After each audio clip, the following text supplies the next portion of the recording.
Gente, muito boa noite. Se você já chegou aqui, conseguiu entrar para essa live, que é a primeira, quiçá, de muitas que a gente vai fazer, e já está aí assistindo a gente, por favor, já deixa aí seu boa noite, manifeste-se e já vai deixando aí seu gostei, porque isso aqui vai ser muito legal, tem muita coisa bacana para para todos nós. Tá? Eu acredito que isso aqui é um excelente uma excelente coisa que vai acontecer. Tá? Então, gente, vamos começar o nosso Sax Tá. Talks. Eu improvisei o nome hoje e vai que fica, né? Vai que pega, vai que cola. Tá? Hoje com Com o certeza. Bernardo Fabres. Bernardo Fabres é saxofonista e clarinetista, compositor, arranjador e intérprete. Pós-doutor em música pela UFMG, doutor em música pela Unirio, orientador mestre em música pela UFMG, bacharel em música pela UFMG com o grande Dilson Florencio e é professor adjunto do Departamento de Música da Universidade Federal de Ouro Preto e realiza trabalhos de pesquisa nas áreas de musicologia, música brasileira, música popular, urbana e educação musical. Tem mais, o currículo é gigantesco, mas eu vou resumir. O seu disco Quinteto, com composições próprias, foi lançado em 2012 e o disco Trio, onde explora a música popular de câmara. Foi premiado pelo 11º Prêmio BDMG Instrumental no ano de 2011 como melhor arranjador do evento, além de ter conquistado o segundo lugar no concurso Novos Talentos do Jazz, em 2013, promovido pelo Savassi Festival de Belo Horizonte. No campo da pesquisa musicológica, vem atuando de maneira intensa em congressos, colóquios e simpósios internacionais, aí produzindo muito material. E, bom, se a gente vai falar agora de com quem ele já tocou, com quem ele já gravou, olha só, eu tenho o prazer e a honra de tocar junto com o Bernardo no grupo Happy Feet Big Band, né? Ele participa da versão Nossa querida mais Happy Feet. reduzida, de uma das versões reduzidas também. É uma das principais bandas de jazz tradicional aqui de Belo Horizonte, né, Bernardo? Né? Sem Ah, dúvida. várias participações com a Orquestra Filarmônica de Minas Gerais, com a Orquestra Sinfônica, já se apresentou ao lado de músicos como Edu Lobo, Mauro Senise, Gilson Peranzeta, Lenine, Maria Schneider, Nivaldo Ornelas, Naná Vasconcelos, Darcy James Argy, Mike Hashmin, eu vou errar alguma pronúncia em algum momento, já estou vendo, Nestor Lambida Hunt, o nosso amigo, Querido querido amigo. maestro Ai, da Big Band Palácio das Artes, Tabajara Belo, querido amigo. Jeff Ruppert, Marcelo Magalhães Pinto, Darius Terefenko, ele aí eu não conheço direito não. Terefenko, é. É, ah, Polonês, é. É sim, polonês, você falou. Eu acho que falei sim. Eu não direito? sei falar polonês também, tudo bem. É. Não sei, eu não falo polonês, mas eu chamo ele assim também. Terefenko tá valendo. André Ah, eu Limão acho que Queiroz, sim. Kleber Alves, nosso professor também Opa. grande, Uhum. o Chico Amaral, Celso Moreira, Fábio Adur, Rafael dos Parceiros todos. Santos, Juan Pablo Navarro, não? E Juan Lars Pablo Navarro. Moller. É, Lars Moller, é. recentemente, que também tive o prazer e a honra de tocar aí ao seu lado, né? No Savassi Festival. Lars Müller, que a gente passou recentemente. Isso. Isso, Seamus Blake. eu vou te Seamus Blake. perguntar disso. Eu quero saber Deu a como canja. foi solar do lado depois, Eu junto que com o te Seamus Blake. pergunto. Eu que te pergunto, eu não lembro. Eu fui meio que abduzido naquele momento, eu não tenho uma memória clara do que aconteceu. Pois é. Para quem não sabe, nós estamos falando aí do Lars Müller, que é um grande saxofonista, compositor, arranjador dinamarquês, mas Arranjador. também Grammy. ué. Pois é, e do Ganhador de Seamus Grammy. Blake, que é, para quem não sabe, é uma das figuras mais relevantes hoje em dia do saxofone do jazz, né? Do saxofone, grande saxofone tenor. Bom, ele fez a participação na apresentação da Lars Müller Big Band aqui em Belo Horizonte, né? E o Bernardo fez um solo junto com o Seamus Blake, né? Também junto, não. Junto do lado, né? Junto do lado e É, depois. Não lembro se o seu solo foi depois ou antes dele, mas eu também fiquei. tocamos juntos. Naquele momento, eu acho que foi super, super bacana, super emocionante. Eu também tenho uma memória assim. Eu não lembro do que aconteceu exatamente, mas eu só sei que foi muito legal. Musicalmente foi Eu muito lembro que o bacana. palco estava um pouco pequeno para tanta gente. Era muita gente, Tinham muitos muitos mais músicos. microfones do que espaço para andar. Tinham muitos microfones e retornos. Eu me lembro que foi assim, chegar na frente do palco, porque tinha que levantar e ir à frente do palco. Para chegar na frente do palco já foi um certo périplo. Então, a gente é movido nessas horas por uma força que a gente desconhece, né? Sim, foi, mas Na hora que foi. acende a luz no palco, não é, Emiliano? A gente que é colega distante. Um prazer aqui. Você falou um monte de coisa da minha vida, nem eu sabia que tinha tanta coisa assim, e boa parte delas com você, como colega de distante, colega de universidade, de estudos, de prática. Temos muita história juntos já. Isso. Lembrando aqui que não está no currículo, mas eu acho que você tinha que ter mencionado a nossa experiência com a União Latina, que Ah, sim. você me convidou, e isso já quase praticamente o que foi no último milênio, né? Isso foi em Deve 2006, fazer uns. 2005, Não, na verdade, foi, 2005, foi 2005, por aí. Não, um pouquinho é, depois, desculpa. complet... Foi um pouquinho depois. Por aí, 2005, Tá, 2006. estamos aí com 15 anos, então, de história, Sim, sim, né, no, do da União gravação Latina. do Somos Farofa. Mas sensacional a gravação, os shows, Hum. os arranjos que você escrevia, que escreve, né? E aquela foi uma experiência muito legal, tá? Então, Fico, tem muita história, sinto né? muito, Boa muito. parte do que você leu aí, você participou aí. Não, eu me sinto muito feliz e muito honrado de ter essa chance, de ter participado com você de tanta coisa, e assim como com vários outros grandes colegas, que se tudo der certo, nós vamos ter vários também por aqui, né? A gente vai fazer essa situação crescer. Mas hoje eu estou aqui com você e nós queremos saber de você, Bernardo, né? Você que é uma figura, acho que muito relevante na cena, não só musical, mas do saxofone daqui de Belo Horizonte, de Minas Gerais, mas não só como músico, intérprete, mas como eu já falei, você tem uma forte participação no mundo acadêmico, o que é uma coisa muito importante, a meu ver. Inclusive, eu gosto muito de estudar, eu fico lendo muitos artigos de vários lugares, e 90% deles tem sempre lá Fabris, o ano, Nossa. né, seus trabalhos. Realmente é muito, muito, muito bom. Mas vamos começar pelo começo, Bernardo. Como é que foi Claro, como é que é a sua vida? Você está com quantos anos hoje?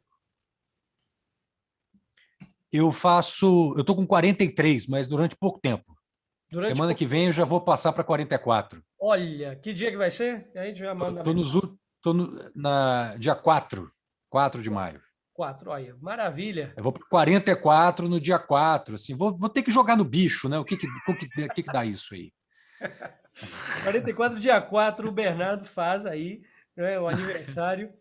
E me diz uma coisa, você nasceu aonde? Onde é que foi sua infância? E como o saxofone entrou na sua vida?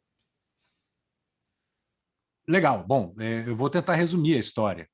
Eu nasci na cidade do Rio de Janeiro, em São Sebastião do Rio de Janeiro, no bairro de Laranjeiras, mas passei os meus primeiros anos. Eu nasci só na maternidade de Laranjeiras, porque eu fui direto para Tijuca. Só que eu saí muito cedo da Tijuca. Meu pai trabalhava num jornal que tinha sucursais pelo Brasil e eu acabei mudando, né? A família acabou mudando com ele para muitos lugares. Então, eu passei parte da minha infância em Curitiba, depois um pedaço pequeno em Brasília e fui para Florianópolis, que foi a parte da minha infância, adolescência e idade adulta que eu mais vivi. Eu diria assim que eu sou carioca criado em Santa Catarina e é, E escolhi Minas para... Quer dizer, Belo Horizonte é o lugar que eu mais morei na vida, né? Já ultrapassou qualquer outro. Então, sou mineiro por escolha, que eu costumo brincar. Brincar não, mas é sério mesmo. Eu escolhi ficar em Belo Horizonte, em Minas, e atuo, trabalho em Ouro Preto. Então, a minha família sempre mudou demais. Só que o núcleo da minha família é do Espírito Santo. Eles são capixabas, meus pais. E então eu tenho assim uma vivência meio nacional. Conheço algumas realidades, né, no Brasil, vamos colocar assim. Eu acho que isso foi muito importante para a minha formação humana, no certo ponto, né? Essa coisa da diversidade, de ser de outro lugar, e traz outras referências que eu acho que podem ser importantes, né, para o crescimento pessoal. E você perguntou da questão da música, né? Isso, como é, quando e como a música e depois, mais especificamente, o saxofone entraram na sua vida? Ou você neles? Mas eu sempre gostei, eu sempre gostei de música. Eu não sou de família de músicos. Meu pai é jornalista, minha mãe é artista plástica. Mas meu pai, principalmente, sempre ouvia muita música em casa e me expunha vamos botar assim, ao estímulo musical desde muito cedo. Então eu sempre participei de coisas com música. Eu lembro que eu acho que tinha 5 anos, essas coisas de verão, ele me botou para cantar num coral em Curitiba, cantando em alemão, umas coisas assim. Eu era a única criança, era um coral de adultos. Eu era a única criança, fazia voz de soprano. Soprano. Com... Aí depois ele me botou numa escola de música em Curitiba com flauta doce. E na época eu queria tocar bateria, meu negócio sempre foi percussão. Eu sempre ouvia muito samba, tinha um negócio assim com o tambor, sabe? Uhum. Ainda tem essa coisa rítmica, eu vejo como uma coisa muito importante. Mas como a escola era de musicalização, eles até usavam a metodologia do clã, né?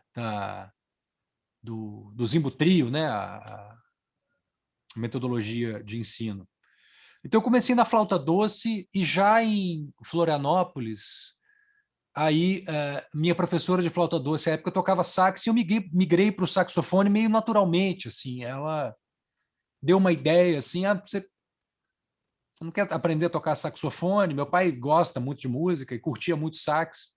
E eu acabei indo meio naturalmente, mas sempre ouvi muita música. Então, lembro dos primeiros shows, se não o primeiro show que eu lembro, também tinha por aí uns 5 anos, foi em Curitiba, foi no Guaíra. E foi um show do Toquinho, cara. E eu lembro, assim, com certa clareza desse show. Enfim, estava sempre exposto, e a vários tipos de música, né? A vários tipos de música. Em Curitiba mesmo, me lembro de concerto de música antiga. Minha mãe fez gravura em metal no Solar do Barão, que é uma casa de cultura no centro da cidade de Curitiba. E eu ficava rodando por ali, e eu me lembro que tinha orquestra que ensaiava no lugar. Eu ficava, assim, assistindo ensaio de orquestra. Tinha orquestra de harmônicas também de Curitiba, que eu acho que ensaiava lá. Ou pelo menos eu vi um ensaio desse. Então eu me lembro que eu sempre fui exposto à música e aquilo sempre me fascinou muito. A música sempre foi um lugar assim, um lugar mágico. Eu ia para outras dimensões com a coisa da música. E foi meio natural, mas eu nunca me imaginei músico, Miliano. Nunca me imaginei músico, assim, pelo menos na adolescência, aquele negócio de colégio e tal, não pensava ser profissional de música. Depois eu me envolvi com rock, toquei guitarra, mesmo depois de ter começado com sax, que eu comecei mais ou menos com 12, 13 anos. Aí lá para os 14, assim, porque aquele negócio, até estava comentando com uns amigos há pouco.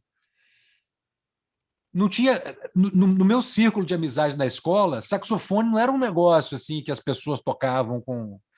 A minha geração é a geração do rock, né? Você, Todo mundo ouvia rock. você tinha quantos anos quando começou a tocar saxofone? Quando você foi para o saxofone, começou a estudar? 12, 12 anos. 80, 89. Em 89, com Closet, acho que comecei com Amadeu Russo. primeiro método que eu tinha foi o Amadeu Russo. E me lembro que eu tocava umas canções. Acho que a primeira música que eu toquei no sax, eu tenho um soprano que tem até hoje, soprano cachimbo. Eu não sei de que época que é, mas eu acho que é da Martin, aquela companhia lá de Elkhart, na Indiana, né? É um instrumento antigo. É um soprano cachimbo. E acho que as primeiras músicas que eu toquei foi O Que Será, do Chico Buarque. E eu me lembro que eu tinha a gravação, tinha a partitura, não lia direito e tal, eu ia mais pelo ouvido, mas ia pela. A coisa de divisão ritmo, para quem está começando a ler, é uma coisa que, às vezes. E pegar uns sambas, umas coisas assim para tocar era meio complicado. E eu tocava a partitura e eu não sentia a música, né? Porque é aquela coisa de escrever meio quadrado, né? Eu tocava assim, aí eu botava o disco do Milton, né? O Gerais, que tinha lá em casa, e tinha o Que Será. Foi das primeiras músicas que eu toquei, tocava melodia e tal. Mas aí lá para os 14 anos eu dei uma abandonada no sax e só voltei aos 18. Esse meio tempo aí eu fui guitarrista. Meu primeiro show foi com 16 anos. Quer dizer, eu tinha tido apresentação antes, mas esse primeiro show rolou um cachê. A gente foi, eu morava em Florianópolis, fomos tocar no sul do estado e deu para encher o tanque do carro. E A primeira voltamos. atuação Imagina se não profissional. foi A primeira atuação minha profissional primeira. foi. Eu tirei carteira de músico nessa época. Eu tinha uns 16 anos, eu tive que tirar carteira de músico e tal. Mas não era uma regularidade assim grande de shows, né?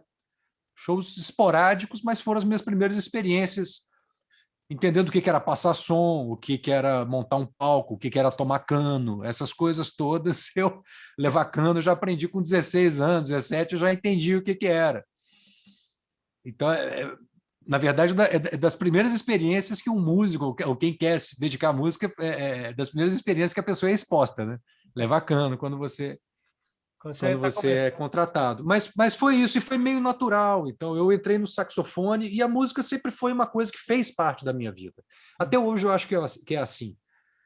Quer dizer, música, em certa maneira, não é. A música não sou eu, né? É uma das coisas que eu faço, né? Uhum. Dentre várias coisas, uma das Sim. coisas é a música.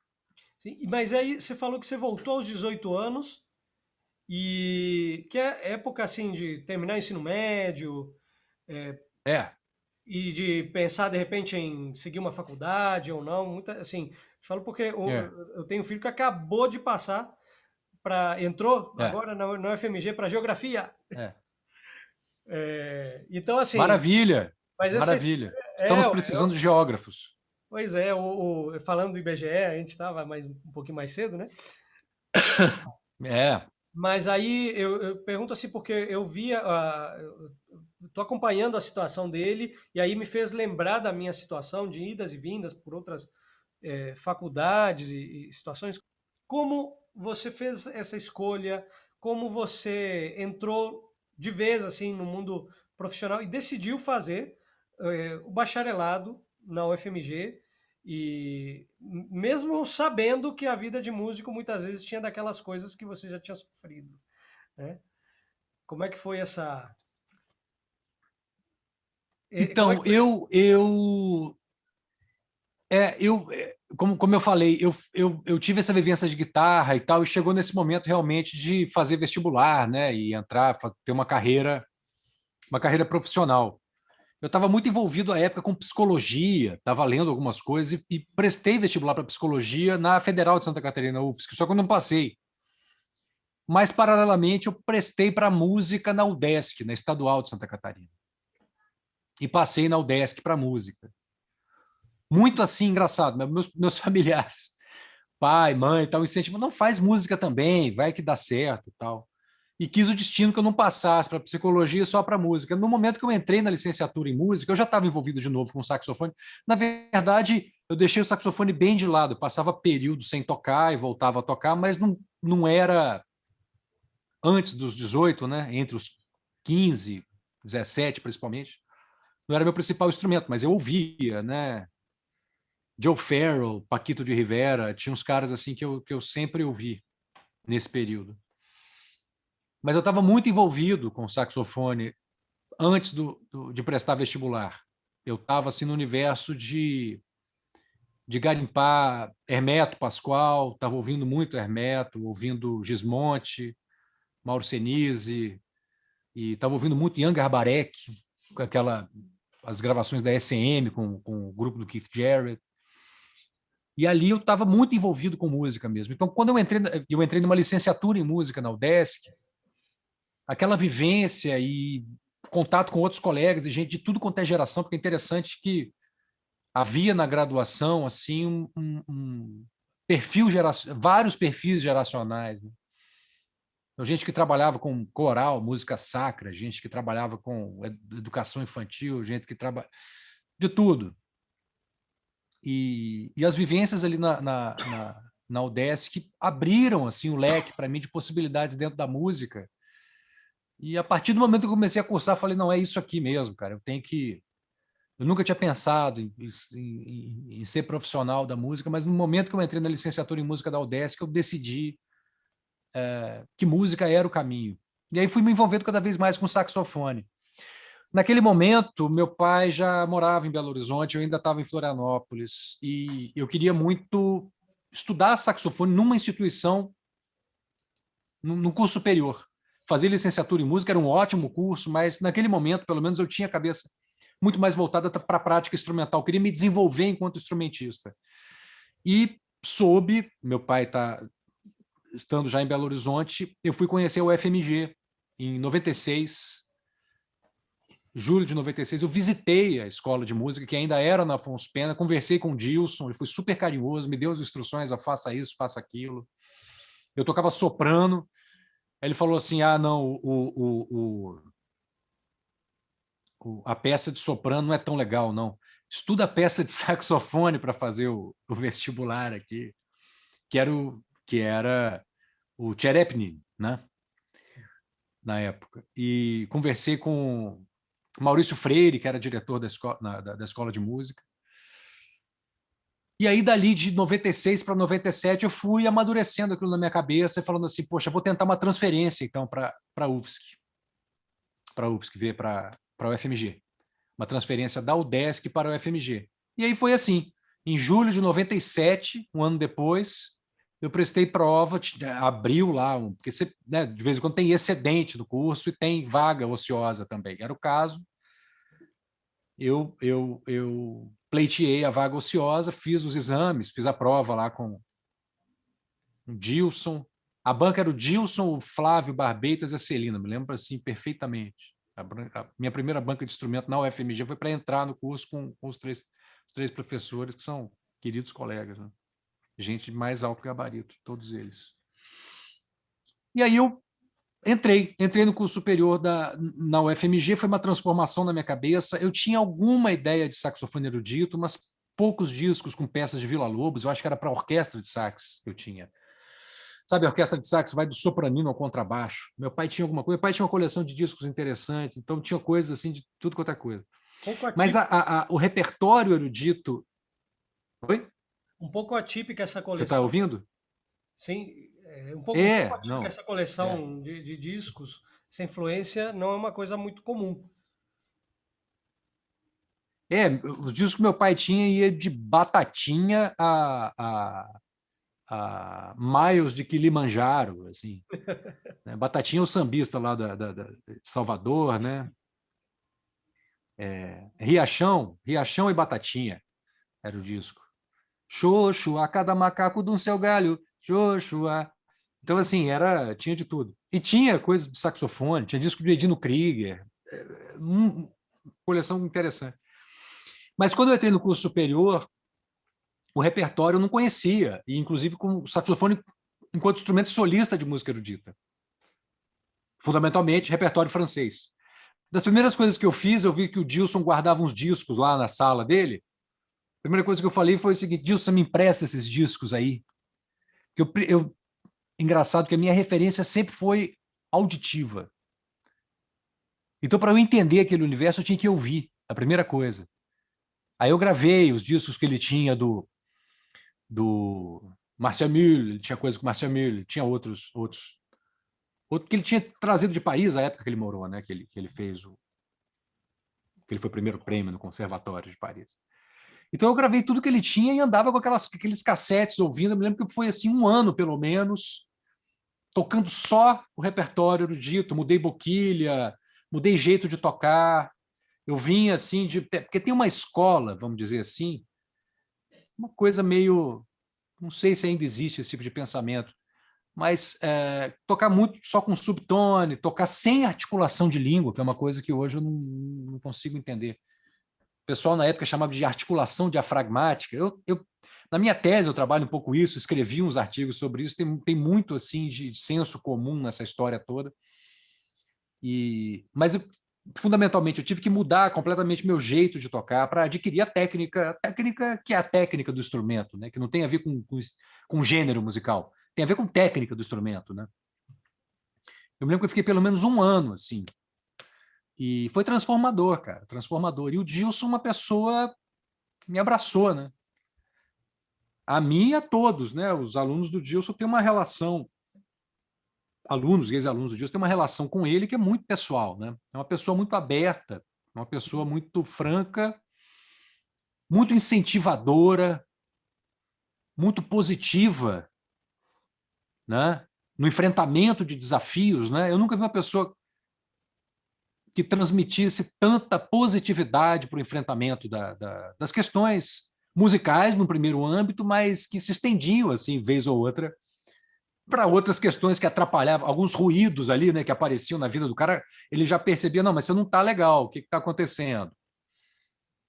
Então, era uma pessoa muito positiva, né? E fui para o curso muito em função do Gilson mesmo, né? Apesar, mesmo entendendo, claro, depois eu fui conhecendo o curso do modo geral da UFMG, que eu acho exemplar. Tive grandes professores em várias áreas, fui fazer eletivas assim de harmonia com o Mauro Rodrigues, já no primeiro período, o negócio foi super legal, é uma pessoa que eu tenho um trato maravilhoso, inclusive foi meu supervisor no pós-doutorado, foi o Mauro Rodrigues. Depois o Fábio Adur também esteve por lá, fiz essas todas eletivas que eu estou falando, né? Mas talvez tenha sido boa parte das eletivas foram as disciplinas que mais me marcaram, é engraçado, né? Porque eletiva é aquela disciplina que você escolhe fazer, né? Então você tem uma relação de intimidade. Mas enfim, aí teve banda sinfônica com a NOR, que foi sensacional, né? Uma experiência que eu nunca havia tido. Inclusive, depois que você tem essa experiência, não é tão simples, não é qualquer cidade brasileira que dispõe de um corpo de uma banda sinfônica. A Big Band com o Paulão eu tive menos experiência do que com a banda sinfônica, mas também foi maravilhoso. Enfim, um curso com uma estrutura fantástica, com muitas possibilidades, né? A UFMG foi um lugar que me transformou mesmo, quer dizer, eu cheguei assim interessado em música e entrei na UFMG justamente para desenvolver o profissional músico, né? Mas no bacharelado tinha muito essa visão da prática musical, e saí formado do bacharelado querendo fazer pós-graduação fora, querendo fazer masters em musical arts, né, que se chama, né, MMA, acho que é isso. Eu queria estudar nos Estados Unidos, não sei o quê, e fui, de fato, até fiz uma viagem, visitei a Manhattan School of Music, fui para Nova York, deixei recado na secretária eletrônica do Bob Mintzer, falando, quero estudar com você. Ele deve ter ouvido, falou, cara maluco. Mas aí eu vi que o buraco era muito mais embaixo. Para o cara fazer um mestrado em jazz nos Estados Unidos, você tem que ter um background, uma graduação em jazz. Então, naquele momento, eu via que tinha possibilidades maiores, talvez, de eu ingressar num mestrado em música clássica, música de concerto. E me desinteressei. Voltei, quer dizer, aí abandonei a ideia de sair do Brasil, mas a pós-graduação no FMG tinha iniciado, havia não muito tempo. E em 2000, agora eu vou ter que buscar da memória, porque às vezes eu me confundo nessas datas, acho que foi em 2003 que eu fiz a prova, 2004, eu entrei no mestrado. Fiz disciplinas isoladas, fiz disciplina isolada com o André Cavazotti, que eu já tinha tido aula de análise com ele. O André Cavazotti é um cara espetacular. Fiz metodologia com ele, fiz uma disciplina de performance, de seminário de performance com o Fausto. E eu saí com um projeto pronto da metodologia, um projeto de mestrado pronto. Entreguei para o Fausto. O Fausto falou, não, dá para você entrar. fiz a prova para o mestrado e eu fiz o meu mestrado em 11 meses. Eu já estava com o projeto pronto, não gastei, já tinha feito algumas disciplinas isoladas, eu fiz em 11 meses. Eu entrei em março de um ano e formei em abril do outro. Fiz um recital de formatura. Aí toquei o Radamés, a Brasiliana 7, quer dizer, ainda continuei assim um pouco com a coisa dos repertórios de saxofone, mas mais voltado para a música popular dali em diante, que sempre foi um objeto que eu gostaria de estudar, né? E é engraçado que tivemos, né? Mas eu tive muita oportunidade durante a graduação de estudar sax alto mesmo. Foi o instrumento que eu mais estudei. E durante meu mestrado e doutorado eu queria me dedicar mais ao tenor, que é uma paixão que eu tenho também, um instrumento que eu acho maravilhoso, mas eu não tive oportunidade de estudar. Então, no mestrado eu estudei o Zé Bodega, transcrevi, aí já comecei com a coisa de transcrição, entrando nesse universo de transcrição musical. Falei do compositor, que era o Cachimbinho, e a obra do Zé Bodega como intérprete.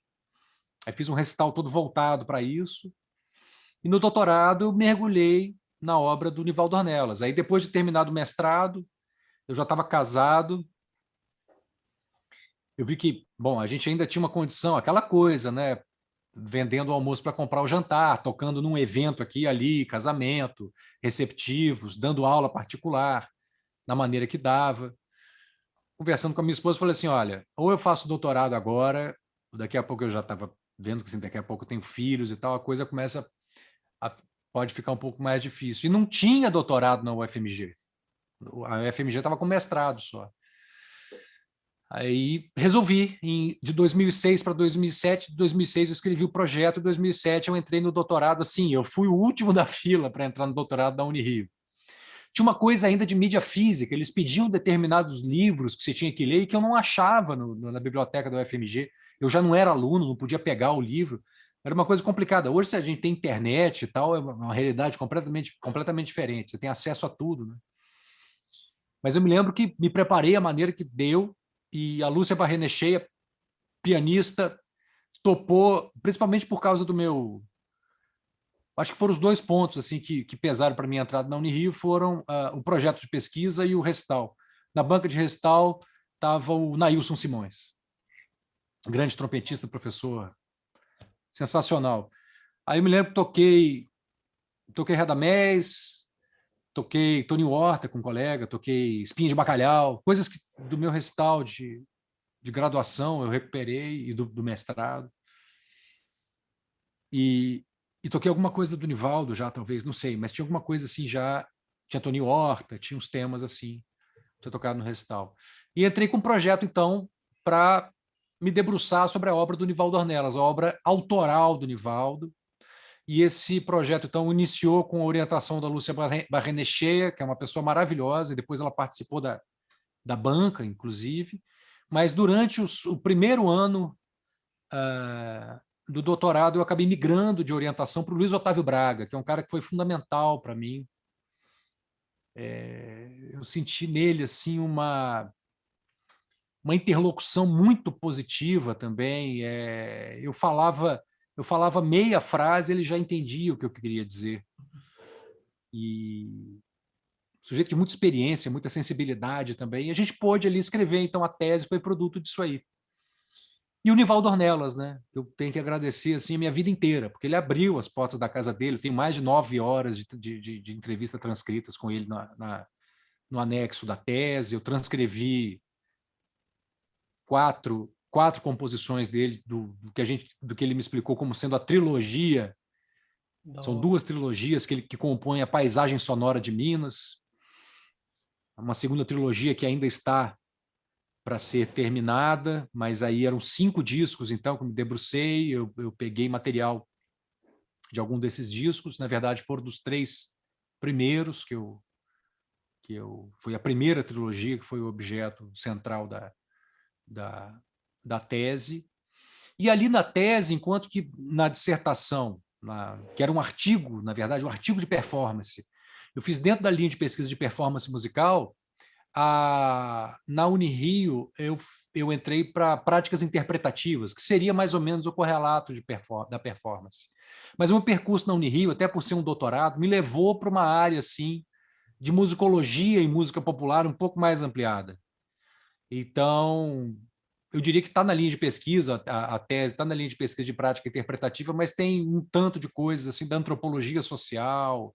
Eu já abri caminho para outras leituras dos processos musicais que não tanto ligados à relação do musicista com a performance da obra, mas ligados também à composição de um referencial musical expandido, né, que inclui o autor, a formação do autor, as relações dele com outros músicos, com os lugares de origem, né, com os lugares de referência. Então a minha tese caminhou por aí. E aí veio a coisa da vida acadêmica, né? Veio a coisa da vida acadêmica que eu tento balancear com a questão prática, musical prática. Agora, nesse tempo de pandemia, eu não tive oportunidade de produzir muito artisticamente, mas então acaba que a universidade e a academia se impõem. Até porque ser coordenador de curso de licenciatura em música remotamente, numa adaptação não está sendo fácil mesmo, não está sendo fácil para ninguém, né? Então o trabalho tem se imposto dessa maneira. Mas na medida do possível eu tento justamente ter essa vivência musical, a parte prática e a parte acadêmica cada vez mais associada uma coisa à outra. Eu estou tentando fazer com que esses universos se sobreponham, se entrelacem, se retroalimentem, que eles se tensionem também, mas isso faz parte da vida. Bernardo, lá na UFOP, eu acho que é lá, né? Você participa de dois grupos, o Bricolagens Sonoras e o Improvisa. É isso? É. O que são? O grupo de estudos, o grupo de estudos Improvisa, na verdade, veio do meu pós-doutorado. É composto pelo Mauro Rodrigues e pelo Cliff Corman. Os dois foram meus supervisores. Eu entrei no grupo e, na verdade, é mais um grupo conceitual. Assim, a gente produz-se mais ou menos em linhas afins, né? O Bricolagens Sonoras, não, já é um trabalho que eu tenho atuado mais de perto. Na verdade, o Bricolagens Sonoras, o grupo de estudos, o grupo de pesquisa Bricolagens Sonoras, ele tem sido o núcleo do que nós pretendemos enquanto um mestrado na Federal de Ouro Preto, no Departamento de Música. Nós ainda não temos mestrado, temos só um curso de graduação, que é um curso de licenciatura em música, e também por isso a minha inserção cada vez maior no universo da educação, não só da educação musical, mas os processos de educação, que são comuns a todos os licenciandos, né? Então, esse é o nosso esforço. A gente tem se dedicado mais a isso. Até vou fazer uma pré-chamada que em outubro desse ano nós teremos o terceiro colóquio em música de Ouro Preto. Nós estamos organizando, né? Estamos em fase de organização do colóquio. Em breve haverá informações sobre isso. E para maiores informações, entrar no site do Departamento de Música da UFOP. É só botar no Google Demus UFOP que você chega lá. Aí, de Tá? repente, depois eu Mas adiciono o Bricolagens... De repente eu adiciono depois na descrição, já que a gente está falando disso, coloco aqui na descrição do Ah, vídeo. perfeito. O site do Departamento de Música, e lá haverá informações sobre o colóquio. O Bricolagens Sonoras, ele então é esse núcleo do que nós pretendemos seja o curso de mestrado da UFOP, que tem como enfoque a interdisciplinaridade. A interdisciplinaridade, né? Nós temos uma especialização no departamento que é justamente chamado de MusInter, Música e Interdisciplinaridades. Então, o nosso recorte é esse.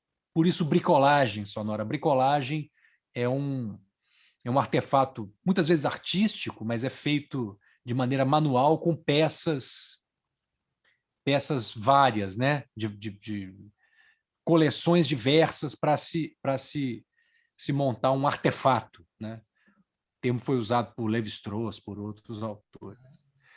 Por isso, bricolagem sonora, e trabalhando sempre a sonoridade, né? Quem sabe eu não retomo... Mais do que a música, só a sonoridade. Quem sabe eu não retomo minhas ideias de mestrado, porque eu sempre tenho umas ideias, igual já conversamos, de coisas muito interdisciplinares Claro, e acaba sendo complicado. Então, essa abordagem aí, e para quem, assim como eu, tem essas ideias, aí vem aí uma ótima oportunidade. Bacana demais. Bernardo, tem uma coisa que, que- que sempre me intriga quando eu converso com saxofonistas, principalmente que são grandes pesquisadores, que estudam muito e que têm uma. Como eu conheço a sua musicalidade e o seu, digamos, conteúdo na hora de tocar, tudo tem a ver com alguma coisa, tudo sempre tem uma explicação, como né, vocês já podem ter percebido, o Bernardo é um grande orador também. Isso acontece na música também. Então, eu queria saber, que agora legal. mais do Bernardo Obrigado. saxofonista, né? O que esse Bernardo saxofonista está estudando hoje? Está estudando? Como é que está a sua vida de saxofonista Você fala estudando, músico? você fala Com estudando instrumento. instrumento, né? De Com instrumento. instrumento, é. Não, eu tô estudando várias coisas, eu tô estudando mesmo, eu tô mais envolvido, às vezes, com pesquisa, com educação, porque eu sou coordenador de PIBID, coordenador de curso de participando de banca, mas, na medida do possível, todo dia, pelo menos 40 minutos, uma hora de instrumento, né, Emiliano? Para não perder, é o que eu dou conta de fazer, é o tempo que me sobra. Mesmo assim, já no final do dia. Uhum. Eu estou estudando mais sax alto e estou tentando. Estou estudando standard, estou revisitando o alto, porque eu trabalhei muito tenor, como eu falei, mestrado, doutorado, e os trabalhos que apareciam, eu fazia muito tenor, trabalhos de repertório de música popular que nós fazemos, de real book e tal. Então, eu acabei me dedicando muito para as tonalidades em si bemol, né? Então, estou querendo me voltar mais para esse repertório também, mas agora para o mi bemol. Então, eu estou estudando harmonia, tentando construir assim vamos dizer, um repertório de música popular, mas estudando as tonalidades do mi bemol mais. Então, estou tocando sax alto e estou estudando flauta na medida do possível. Também Pixinguinha, estou entre Pixinguinha, Bach, Tom Jobim e Charlie Parker. Eu acho que é isso. Excelentes referências. Bom demais. E me diz uma coisa, devido à sua intensa vida acadêmica e familiar também, né? Que a gente tem que Claro. equilibrar isso tudo, acaba que você não pode deixar os instrumentos para lá, você não vai deixar de lado, mas você tem um tempo mais limitado. Não pode ficar 8 horas estudando instrumento, né? Então você estuda há pouco tempo. Nesse pouco tempo, você aborda esses repertórios. Imagino que deve ter alguma série de alguns tipos de exercícios ou de formas de abordar esse repertório que você deve fazer mais e que você acha relevantes e que talvez estão que realmente te impulsionam para frente e não só mantém eu estou tocando porque lógico a gente curte, né? Mas eu pelo É, menos procuro sempre, inclusive quando eu estou curtindo, fazer alguma coisa que vai me melhorar significativamente, mesmo em pouco tempo. Tem alguma coisa assim que você faz? talvez tenha, eu não sei, eu não estou organizando tanto, como eu tenho pouco tempo, eu estou focando muito no repertório. Uhum. Mas, ao invés de passar por aquela questão assim, eu não sei se na sua graduação certamente o Dilson falou isso para você, aquela questão de dividir o estudo em três momentos, né? E identificar as dificuldades técnico-interpretativas dentro de cada um desses grandes grupos. Então, eu divido o meu estudo assim, normalmente, tá? Seriam estudos para sonoridade, ou seja, tudo que envolve sonoridade, afinação, emissão, estaria num grupo, porque tem a ver com embocadura, respiração, postura, né? Tem a ver com essa relação corpórea mais ampla. Um segundo grande grupo que seriam estudos mecânicos mais voltados a digitação e articulação dos vários tipos de articulação e a combinação disso. E um terceiro grupo que é o repertório, que daí você adapta, se for um repertório de música de concerto, ele terá um tipo de enfoque, dependendo do tipo de música de concerto que você faz, né? A música contemporânea vai ter um enfoque, o repertório tradicional de saxofone clássico francês tem outros enfoques, o repertório de transcrições barrocas terá outro, de música brasileira, enfim.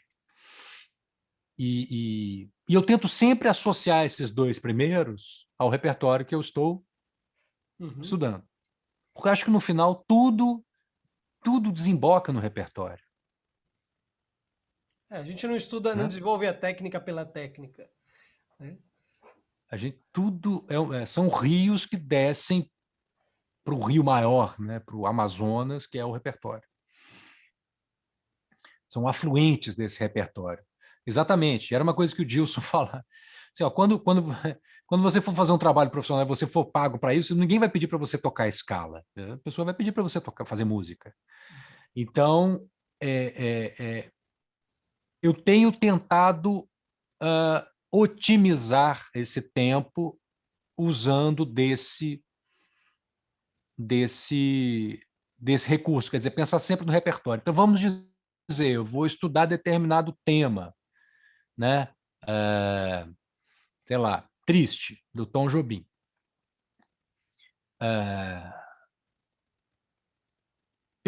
A primeira coisa que eu vou olhar é a tonalidade, eu vou estudar a harmonia, então eu já estou estudando tríade.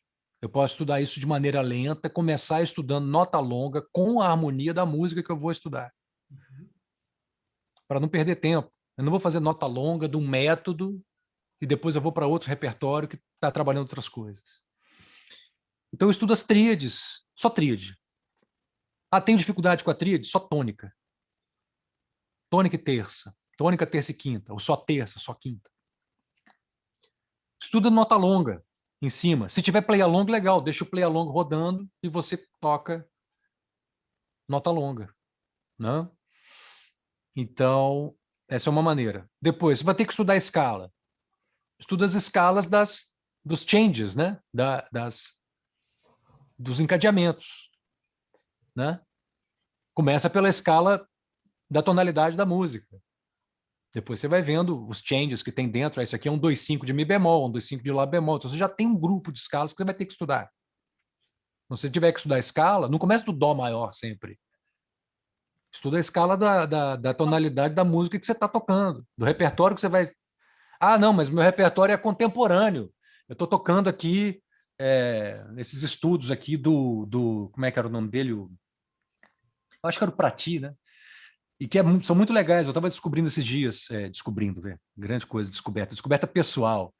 Mas tem um grupo de estudos, eu não sei se é do Lacour, eu acho que é do Lacour do Prati, agora vou ter que lembrar, que ele é baseado nas escalas de transposição limitada do Olivier Messiaen. E os estudos são bons, cara. Os estudos são muito bons. Então ali, você já está estudando escala de transposição limitada, quais sejam. Escala diminuta, escala de tom inteiro, é troço que você vai estudar pra caramba. Né? Então, se tiver na música de concerto, mas se quiser adquirir essa linguagem e estudar uma escala nova, poxa, esse tipo de coisa. Então, eu tento sempre associar uma coisa com a outra assim, Emiliano. Mas, modo geral, eu tento tocar os temas, sempre os mesmos temas, e improvisar de modo que eu naturalize essa harmonia e ela fique audível para mim sem o play along. Eu começo estudando a música com o play along. Depois eu vou me livrando desse play along e vou tocando solo sobre as harmonias que você introjetou e deixando essa linha melódica com a harmonia evidente. E aí contando essas histórias, partindo de lugar e, né, fraseando, tentando resolver. Outra coisa que eu faço muito, ou tinha feito também, que eu faço muito, não faço mais nada, mas é transcrever. Pegar um cara que eu adoro e tirar. YouTube agora você tem um negócio da rotação mais baixa. Claro, que você botar a metade, ou da rotação você nem consegue ouvir direito, mas algumas passagens você consegue. Parece que o YouTube fez esse negócio para o cara que quer estudar solo dos outros, né? Tem umas passagens mais complicadas e tal. Então, uma outra coisa que eu faço. Por que eu estudo solo? Não é nem para pegar a frase do cara e ficar estudando tudo quanto é tom, que é super legal e que é um trabalho mental bom pra caramba, né? Mental e mecânico, né? E fisiológico também. Mas é para entender o gesto. Eu quero entender como é que ele constrói essa ideia. Eu quero pegar o gesto, quero pegar o gesto da frase, do fraseado, das articulações, o que ele esconde, o que ele mostra em cada passagem. Porque não é a nota que você toca que é exatamente que vai ser interessante ou não, né? É o que você quer mostrar, é o que é relevante de ser sublinhado. É isso que muda um estilo para outro, né? Sim. O que é que tem que ser sublinhado?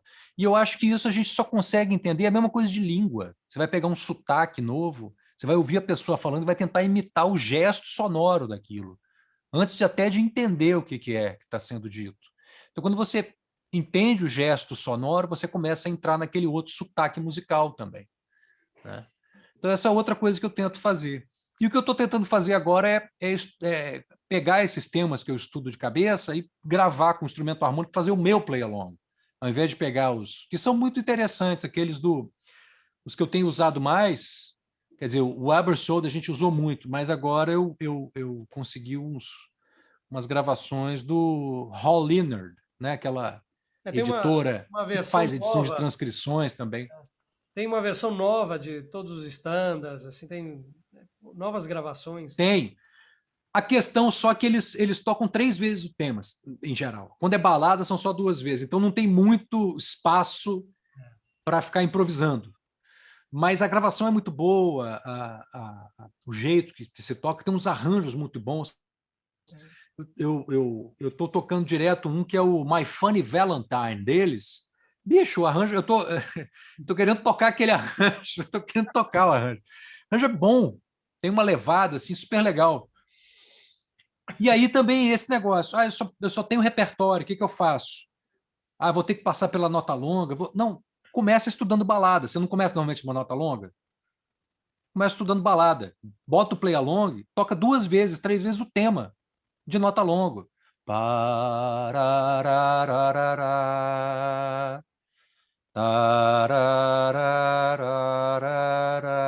Pode tocar tudo ligado mesmo, né? Você está estudando nota longa.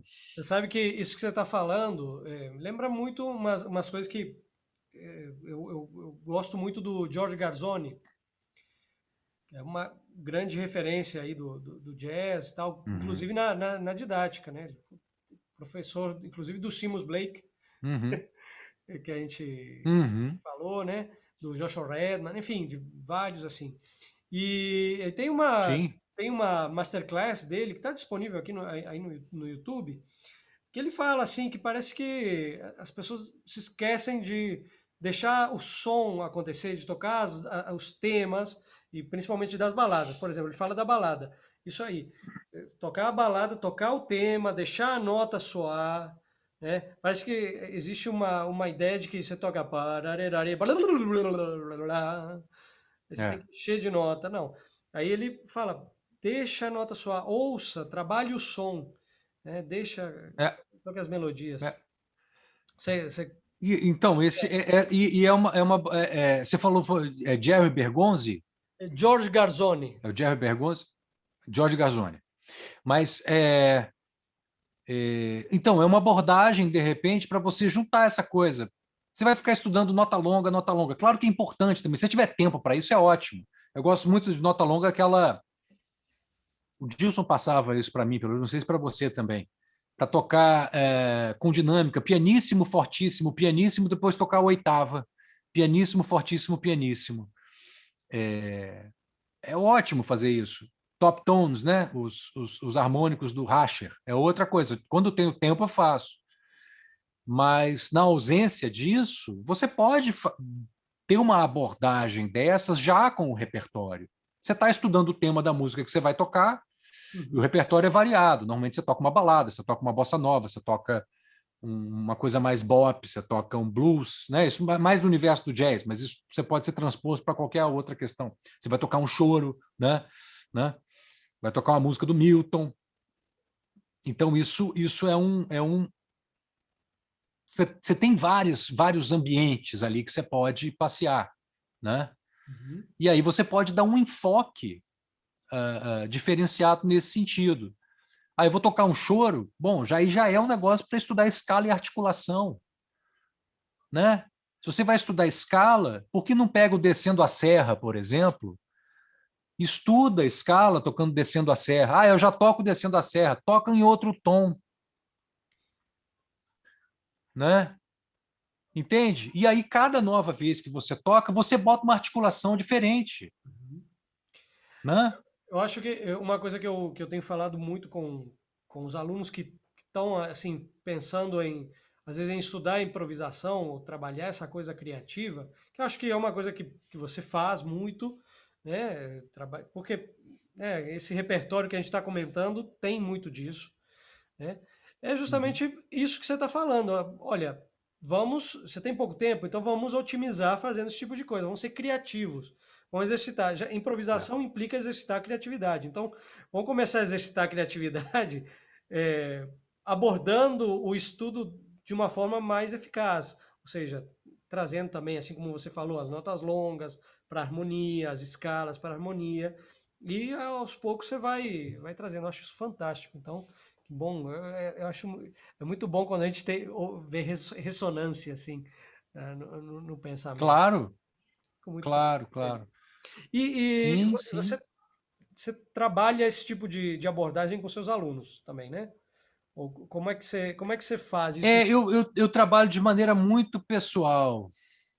Às vezes divido em grupos, né? Mas eu pego pessoas que têm bastante afinidade e trabalho os tipos de repertório, por exemplo, eu trabalho de maneira muito pessoal, Uhum, mas com essa abordagem, com essa tríade, né? Porque é legal também você estudar separado, porque eu acho que um grande passo na vida de qualquer profissional é se perceber. Com as mídias hoje, é muito interessante a gente sempre gravar os nossos estudos também, isso é muito bom, e depois ouvi-los. Não adianta só gravar e deixar a gravação lá. Tem que gravar e se ouvir. É, não é só gravar, é ouvir-se, né? Quer dizer, a gravação é um estágio para se ouvir, o objetivo final é se ouvir. Mas porque é o seguinte, é o se perceber, né? É difícil quando você tem alguém que toca, você percebe que tem algum problema, mas a pessoa que está tocando não nota isso. Então você tem que fazer ela notar. Não adianta você falar tá errado. sim. Não adianta você falar tá errado. Você primeiro tem que fazer com que ela perceba. Aí vão outras referências. Você pode botar, ó, você está notando que essa sua nota aqui está um pouco baixa? Vamos dar um exemplo fortuito assim, né? Aí você toca uma outra nota junto, né? Faz um trabalho de percepção e A tal. pessoa Porque uma percebe a vez que você diferença. tem o problema identificado, uma vez que você tem o problema identificado, você tem 50% dele resolvido. Os outros 50% é só saber, é só começar a trabalhar aquilo que você sabe que está errado. Então, uma vez, por exemplo, que a pessoa se percebe e fala, opa, essa minha afinação não está legal. O que eu vou fazer para melhorar a afinação? Nota longa.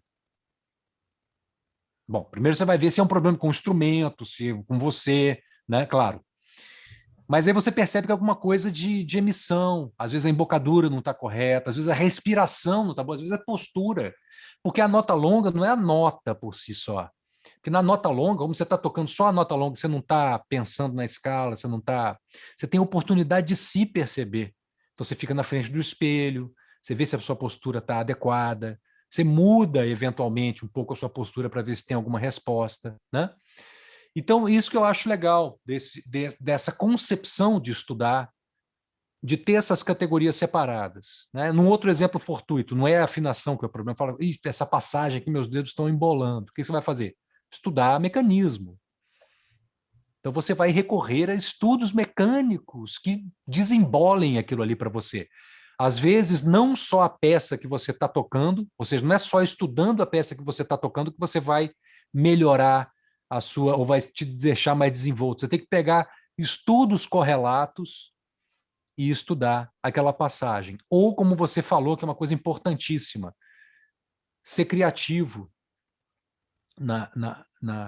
no estudo, né? Me lembro com o Dilson, isso aí também é coisa do Dilson. Quantas vezes você tem uma passagem, até lá, a passagem que tá embolando. Aí tá tudo em semicolcheia. Aí ele fala, bom, toca com a primeira mais longa que a segunda, bota ponto em tudo. Depois faz o contrário, bota a primeira mais curta que a segunda. Agora toca a escala ao invés de uma escala descendente, vamos dizer. Não, toca essa escala ascendente. Quer dizer, você vai fazendo aquela passagem de diversas maneiras, de modo que você vai deixando mais fluido isso. Então, isso que eu acho interessante, quer dizer, é trabalhar esses parâmetros, mas principalmente para que o estudante perceba, se perceba, né? Que é justamente que eu acho que é o estudo buscando autonomia.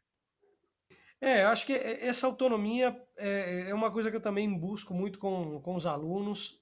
É uma coisa difícil de se desenvolver, né? Porque eu acho que existe também uma ideia que o aluno chega para o professor e tipo, me ensine, coloque em mim o saber, a habilidade, né? Uma coisa assim. E eu acho que não é bem por aí. A gente tem que eu busco ajudar o aluno a desenvolver isso, e até ele entender isso e começar a desenvolver é um pouco trabalhoso.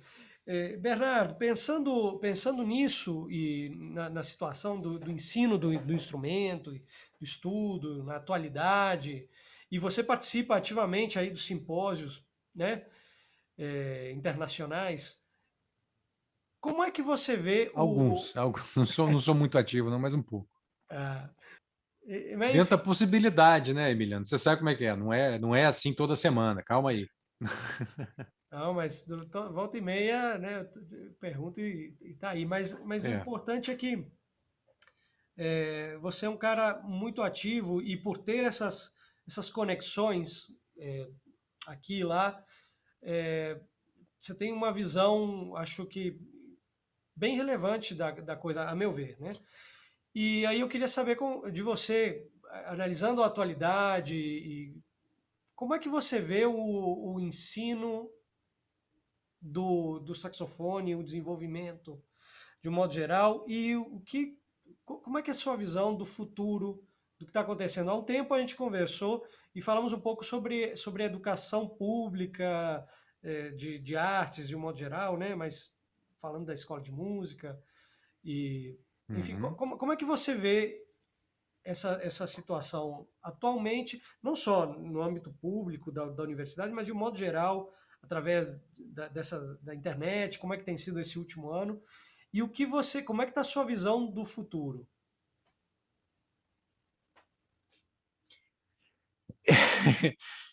É, você está dizendo em relação à formação, aos cursos superiores de música, de Não, modo geral, não só os cursos ou a superiores, educação, mas a educação, ao ensino do instrumento, saxofone, de um modo geral.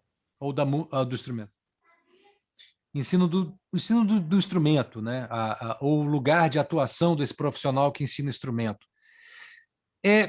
Bom, a gente está no meio da pandemia ainda, né? Infelizmente, não era para a gente estar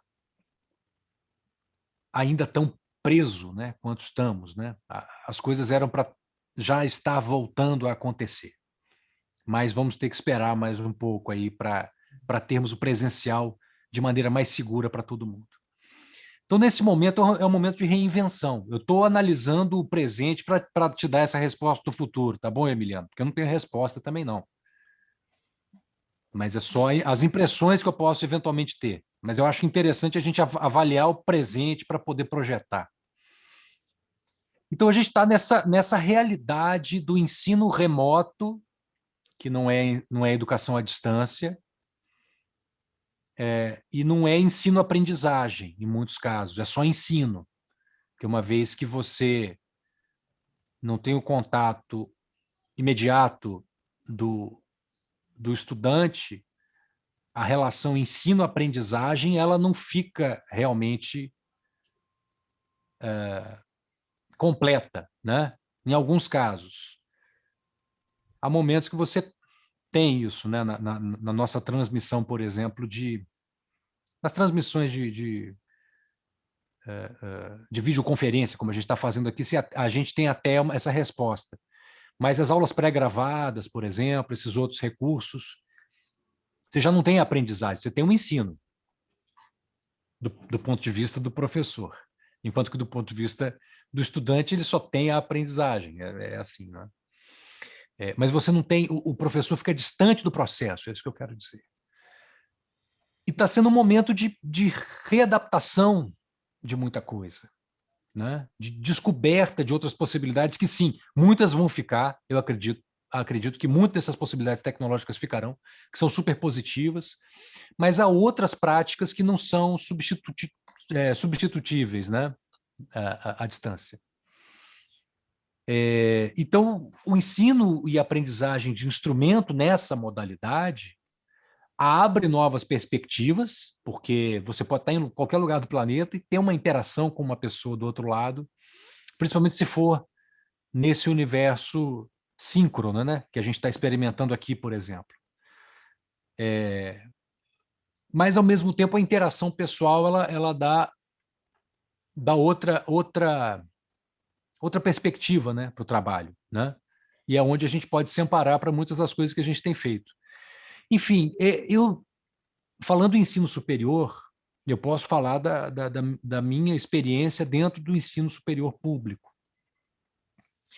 Eu não sei o que esperar do futuro, particularmente, porque a gente está num momento de muita insegurança, né? Insegurança ainda pelas ferramentas que a gente tem, né, que tem usado, e que a gente não sabe também como é que vai ser essa volta, em que condições que a gente vai voltar, né?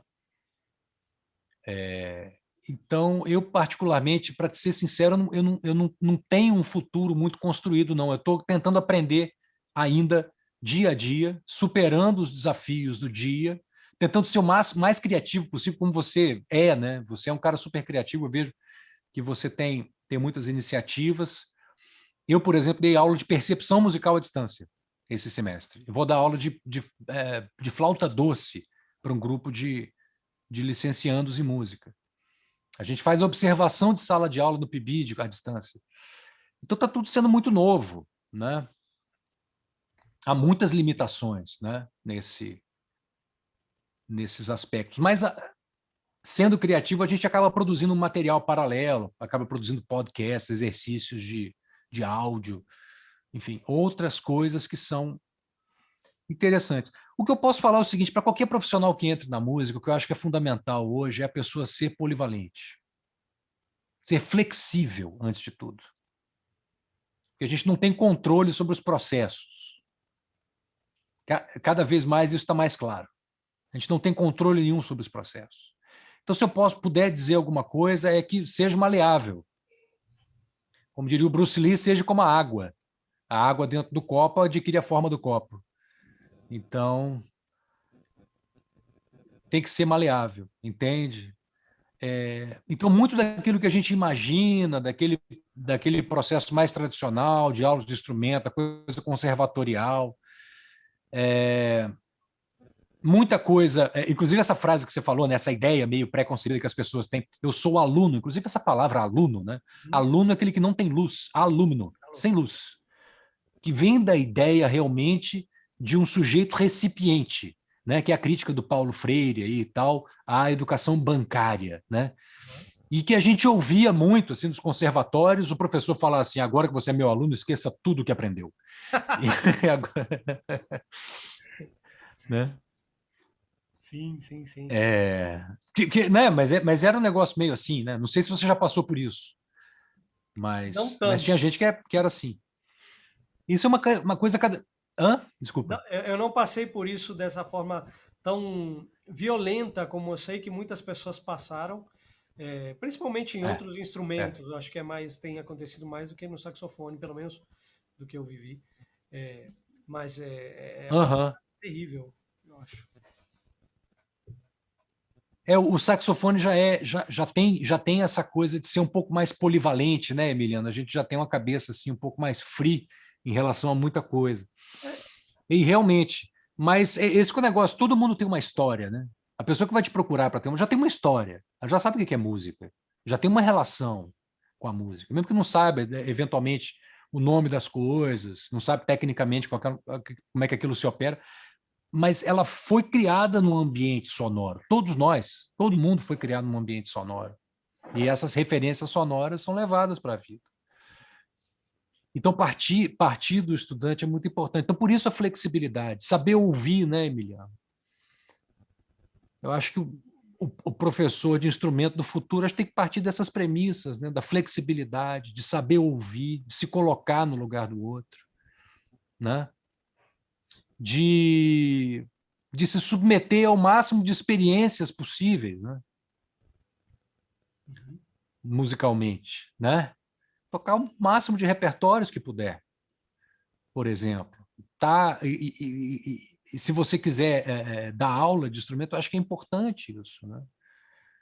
Justamente para entender como é que funciona uma orquestra, como é que funciona um ensaio de orquestra, como é que funciona um estúdio, como é que é gravar, como é que é tocar com um cantor, como é que é tocar num quarteto de sax. Com experiências diferentes. Isso tudo... Então, essa polivalência, que eu digo polivalência nesse sentido, né? Na flexibilidade, né? De não ter uma ideia muito fechada, muito encarcerada. E eu vou te fazer uma Bom, eu pergunta. acho que é isso. Não sei. Não, acho ótimo. Eu gosto muito de ouvir essas reflexões e me trazem outras. E aí, às vezes, me geram algumas perguntas, como que eu vou te fazer agora, que talvez pode ser uma pergunta um pouco difícil de responder, que é sobre se você considera que o músico, esse aluno que vai, né, aluno que vai deixar de não ter luz, vai ser iluminado por si mesmo ou com ajuda, É. né, vai crescer, ele vai virar um músico. Esse músico ele tem uma responsabilidade na sociedade? Se sim, qual Eu acho seria? que toda pessoa, todo ser humano tem responsabilidade social, porque o ser humano é um ser social, antes de tudo. O ser humano é um ser social, né? Eu vejo gente falando assim, não, mas eu não tenho relação política nenhuma. Uma vez que você participa de uma assembleia de condomínio, você está realizando política. Uma vez que você combina com alguém um horário para encontrar em algum lugar, você está tendo uma relação política. Uma vez que você, entende? Sim, Que você decide que o seu muro vai ser branco, não vai ser azul, você tem uma relação política com o mundo. As pessoas perdem a noção de que a relação política é uma relação social, é uma maneira de se colocar para com os outros. Então, somente isso. Então,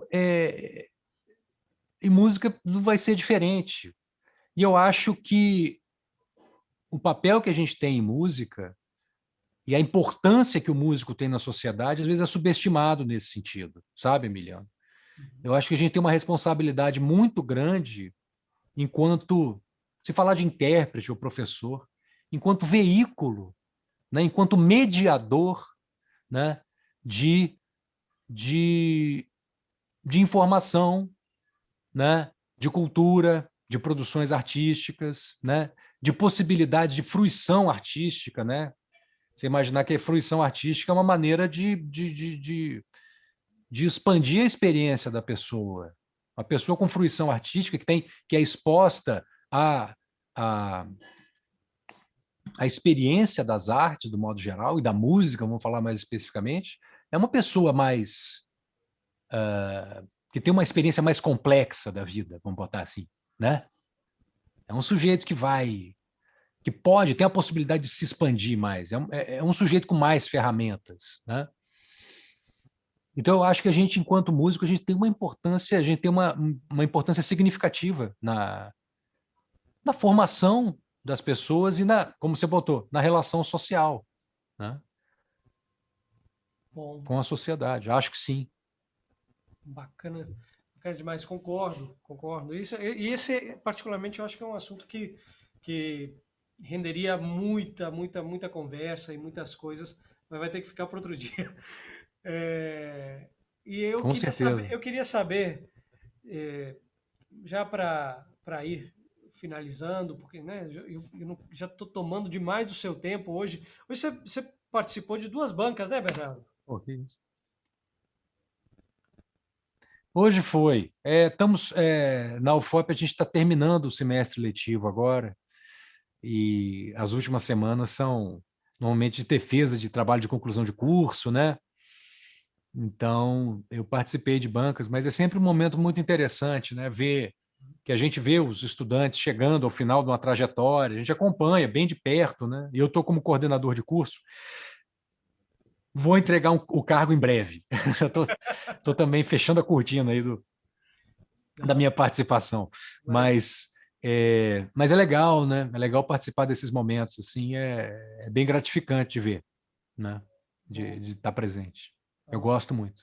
mas você passou a tarde com isso, então nós vamos não nos estendermos muito mais. Mas agora, para ir encerrando, eu acho que sobre influências você já falou várias coisas aí. É, se você tivesse que indicar, por exemplo, ouçam tais pessoas, tal música, tal disco, um disco, um, que vem assim à sua mente agora. É legal. Eu vou falar da minha experiência pessoal, né? Uhum.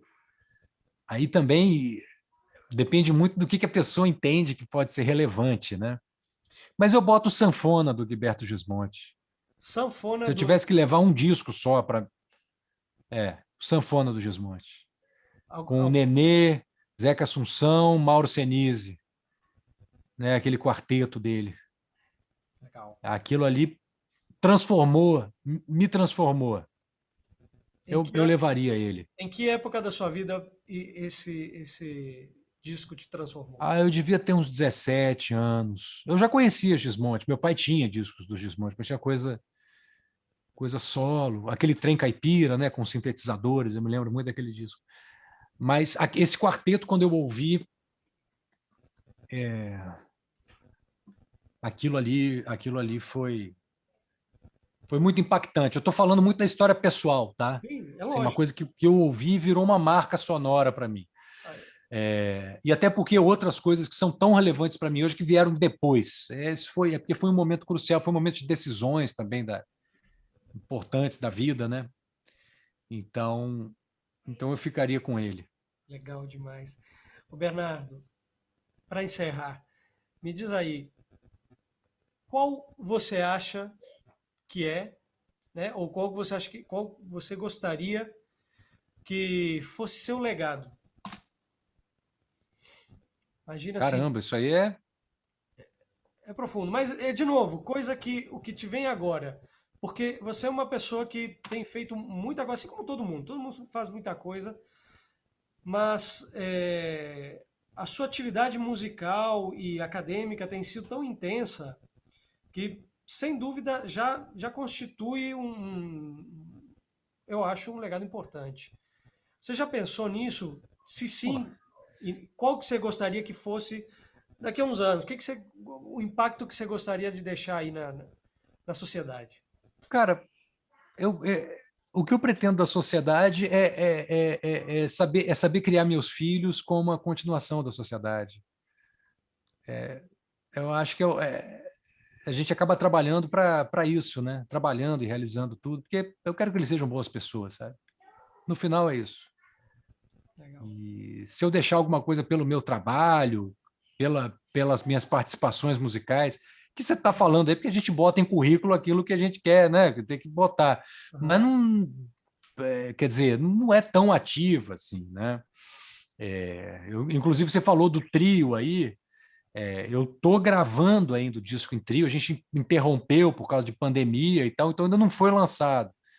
Mas é um trio com piano elétrico, baixo acústico e sax alto só. Estou trabalhando só sax alto nele.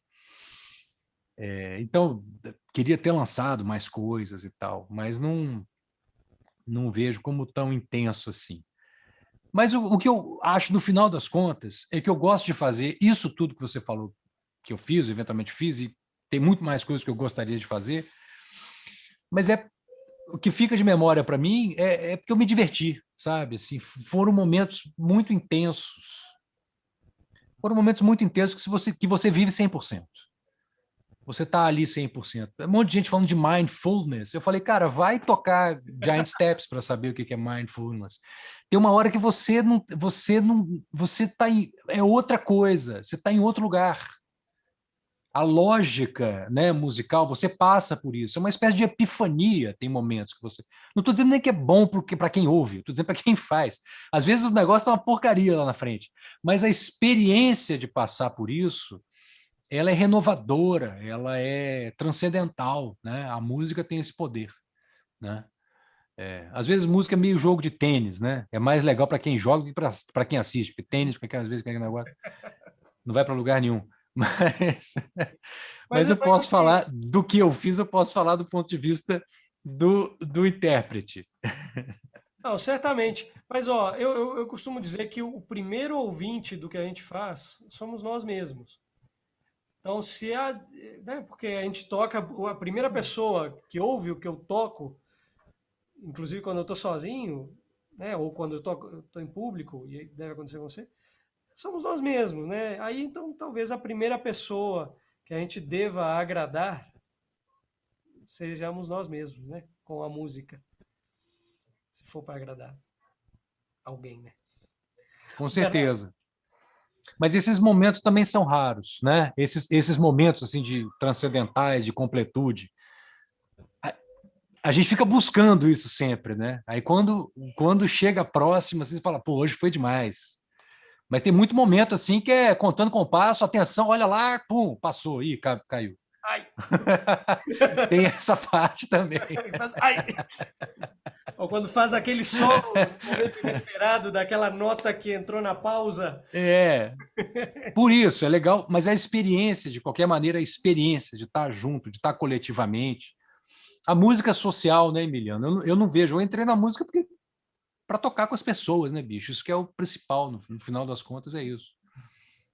É estar junto, compartilhar, né? Então, e O aqui e agora.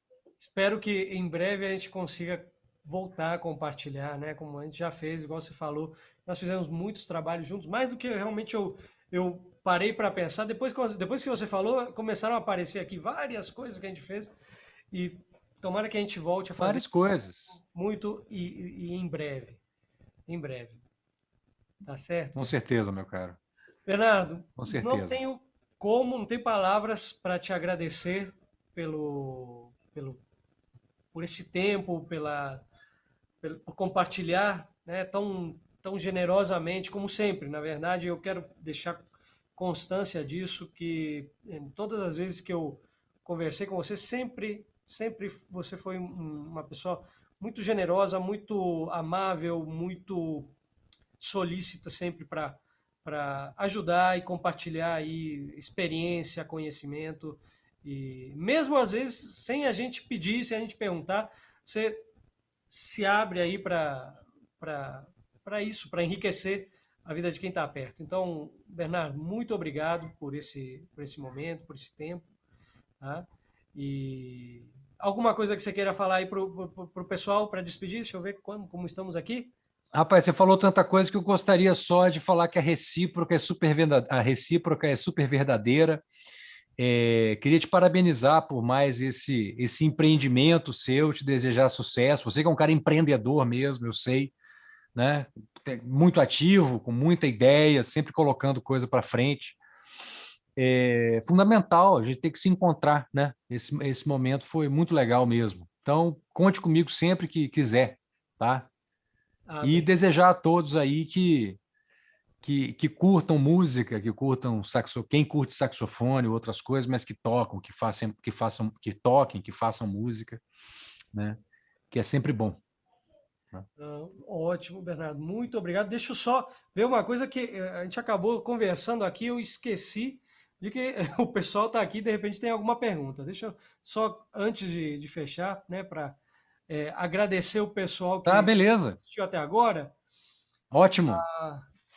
Deixa eu ver, colocaram aqui, gostaria de saber do Bernardo do Fabris qual é o saxofonista de referência para ele. Sei que podem haver vários, mas há um melhor?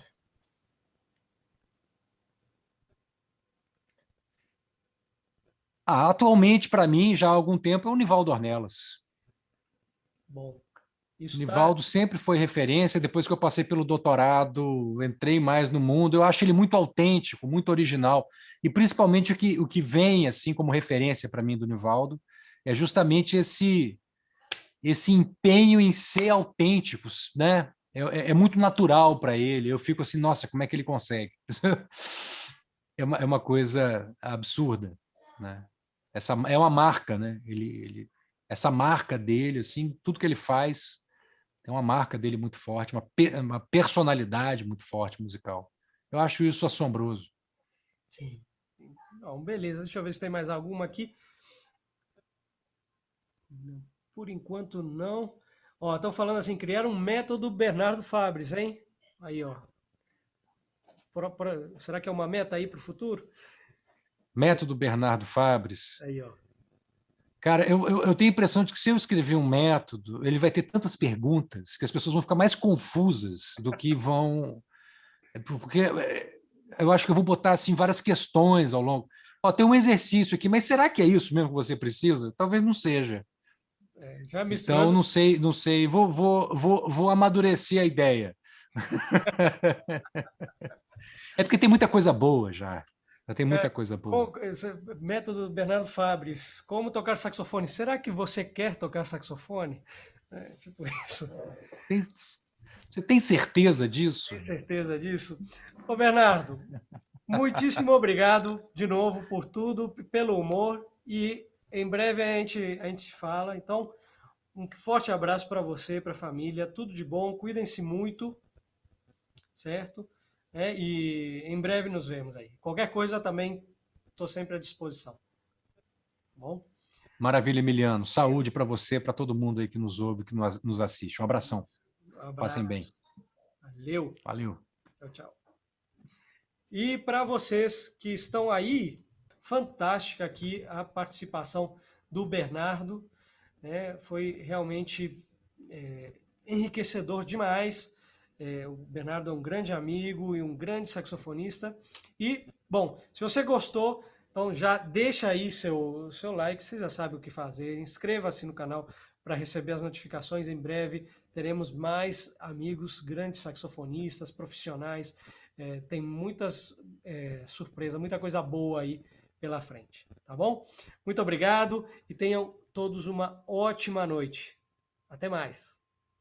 Tchau!